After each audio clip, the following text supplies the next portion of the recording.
What's going on, Herd? Welcome back to the channel. Thanks for tuning in to another video here. Today we're going to be returning back to our Does It Drift video series where we purchase vehicles in-game, build them up to drift spec, and then test them rigorously to see if they have the ability to be drift cars.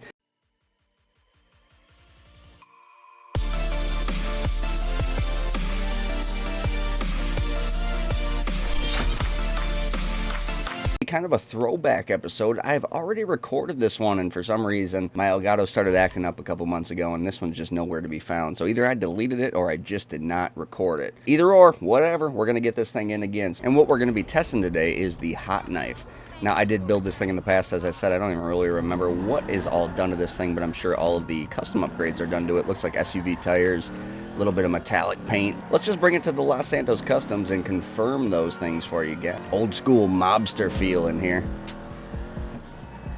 Before we get started today, I definitely want to thank all of you that have went over to the Dipstick TV channel, my second channel, and have subscribed over there. We had our best day yet, just recently here, where we had over 50 subscribers, over 1,000 views in one day, and that's a major thing for that channel because we have only like 1,200 subscribers. So again, if you are one of those people that have went over there and checked out that channel, I thank you greatly. There's no one to thank other than you guys that have went over there, and without you guys, there's no Dipstick TV and no Black Sheep TV for that matter. So let's get right into today's video, and that is the, I believe it's the Vapid Hotknife, right? But the Hotknife nonetheless. Armor, no armor, brakes, bodywork, cycle fenders. So you can just do independent fenders up front. We did not do that. Brakes we left alone. Engine we went all the way up. Explosives no. Hood no. Didn't do it. Lost plate, respray. What color did we actually go with here? Looks like the seafoam green or sea green or whatever it's called here. Sea green, that's right. Looks like we do have the Black Sheep TV emblem on the side. I'm not going to change it up. There's no point in doing that. Cell suspension. Sport suspension is what we ran in it. Transmission, we did not put a transmission in it? Well, all right, I won't do it then. Turbo we did put in it, of course. Wheels we kept with the SUV chromes, right? Yep. Dash VIP chromes. No bulletproof tires, of course, because you can't stance your vehicle if it's bulletproof. And, okay, dark smoke on the windows. That'll do it for that build. That's it. Get out of there. Get out of there. Alright guys, so I do know that this thing does already drift. It is going to definitely get a grade. I don't remember how it stances up though, because it's been a while. I do believe it stances up normally, but we're still going to bring it to the track just because I don't want to blow up my damn car and have to pay for it.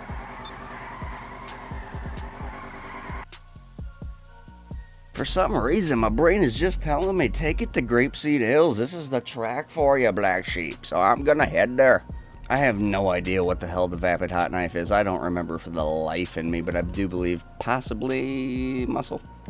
Now, upcoming very soon on Black Sheep TV, you're going to be seeing the new series rolling in with the fresh character, a fresh series, a fresh character doing what we got to do. In this series, we are not going to be buying any fake money with our real money. We're going to be grinding for it and seeing what it's like starting a new character in 2019. So if that interests you at all, make sure to definitely subscribe and turn on the notification bell as well if you have not for some reason turned on that notification bell. And that way you'll definitely get notified once those videos do release. Let's stance this bad boy up, see what we're dealing with. This is the entrance here. We're going to go back to here, go onto the normal map, or at least close to the normal map. We're going to go right here. Now, as I said earlier, I do believe this thing stances up normally. Oh, man, that's not going to work very well, though, is it? A little bit too close, I think, to this thing. Yeah, I'm just too close to the thing. I'm not going to blame it on that, all right? Let's give it another shot. That was my fault, okay? Black Sheep's fault.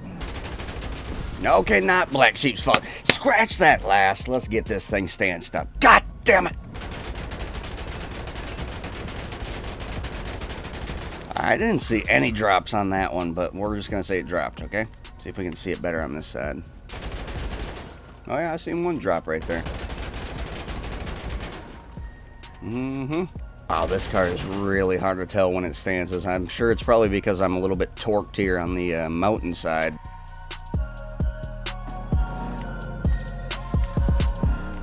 Alright, let's line this thing up. The parking lot there didn't have any burnout marks because it was laid first, but this should have it for the rest of the track.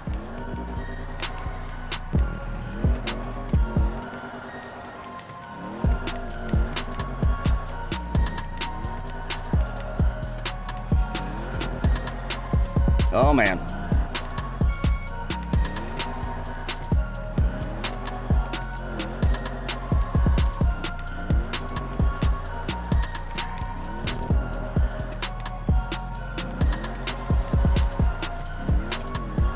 Alright, so I gotta say, this thing has a lot of inertia, a lot of body roll, not body roll, but just a lot of body momentum, specifically. It really, once you build up that momentum, it wants to stick with whatever direction it's headed. You're gonna kind of have to manipulate it out of that direction with brakes and front brakes, rear brakes, whatever, you know.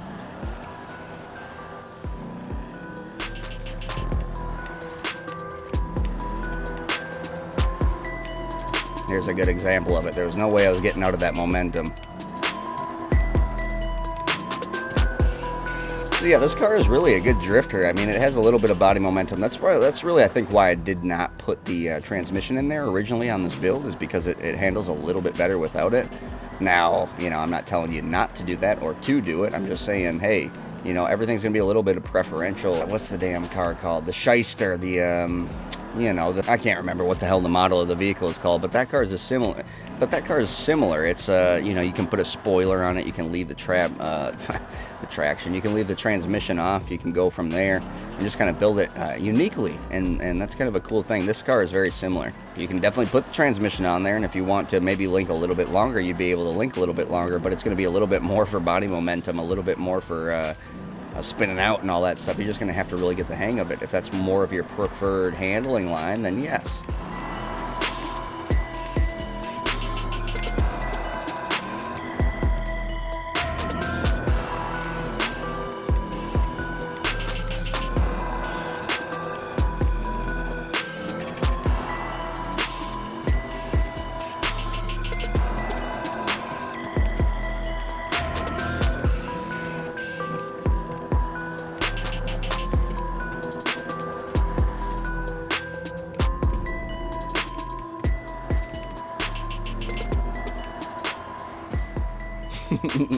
So I think I'm ready to give this bad boy a grade. It definitely deserves a decent grade too. So if you are new to the Does It Drift series, of course, you're going to need a little bit of explanation. We judge these things on 3 different aspects with 10 points in each aspect possible. So 30 in total. First off is cost, then is driftability, and then efficiency. So first off is cost. Now this is one of the more affordable vehicles. If you go into, I believe it's only $90,000, which is actually really affordable, and you upgrade it, do everything you got to do. It is full cost upgrades. However, it is very affordable when it all comes down to it. So $250,000 car, once it's all said and done, that's with chrome rims, that's with the metallic paint.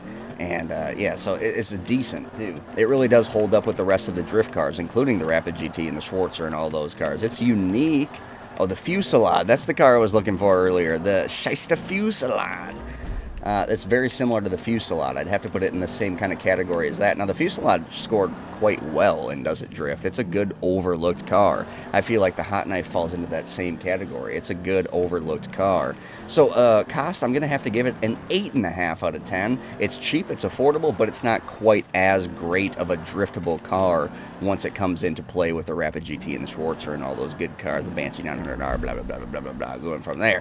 So that brings us into driftability. Now, driftability is, it's very good in this car. I don't see any reason why I can hit it other than the abnormal body roll, the body momentum. Now, that's half the reason the car is good, though, is because the clutch kick works well and it holds the car at an angle with that body momentum, with that inertia. So I got to give it a 9.5 out of 10 on driftability. There's no point in giving it less than that. I can only hit it a half a point for the little bit of obnoxious body roll, like we just said right there. That's a pretty good example, even though it was not intentional. So that's a 7.5, or I'm sorry, an 8.5, a 9.5, and that brings us into efficiency. Now, to get a proper efficiency score, we're going to have to put the rear end of this thing into a wall and damage it a little bit. We want to see how this thing handles damage.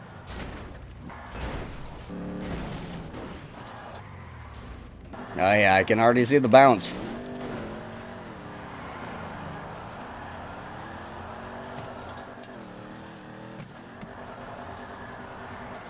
You guys should be able to see the mounts too. Yeah, so the car does not handle damage very well, kind of more comparable to the Rapid GT. Once you hit the rear end of that car, it's not as good as it could be, of course. And once you hit it a couple times, it's trash. So this car is kind of in that category. Wow, it kind of still drifts well, though.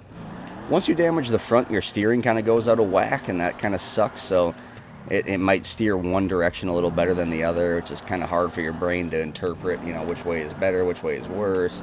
I have to do more in this direction as opposed to the other direction. It's kind of tough. So just having a fresh vehicle is going to help you with the Hotknife here. But you know, once it's damaged, it still does drift okay. I'm kind of messing up a lot more than what I'd think I'd be messing up, though. So I do have to hit it. I'm going to give it a 7 out of 10 just simply because it doesn't handle the damage very well. Very similar to the Rapid GT and how it handles its damage. But once you keep in account all the other aspects, you got to kind of hit it a little bit harder. So we'll get actually a 7.5. So that's an 8.5, a 9.5, and a 7.5. That's 16 plus 9.5. That's going to be 26. I'm sorry, I'm like 26. 26 out of 30 for that Vapid Hotknife, and that's why we're re-reviewing it, because I knew it was going to score decently average. I mean, even a little bit above average, if you will, guys. So make sure if you do enjoy this series, this Does It Drift series, and you want to see more of the GTA drifting on Black Sheep TV, leave a like below if you have for some reason not subscribed yet. God damn it, subscribe, and turn on the notification bell too. Maybe you've already subscribed and you haven't turned on that notification bell. Turn the damn notification bell on. All right, with that said, as always, I hope y'all stay happy out there. Please stay positive, and we will definitely speak to you next time.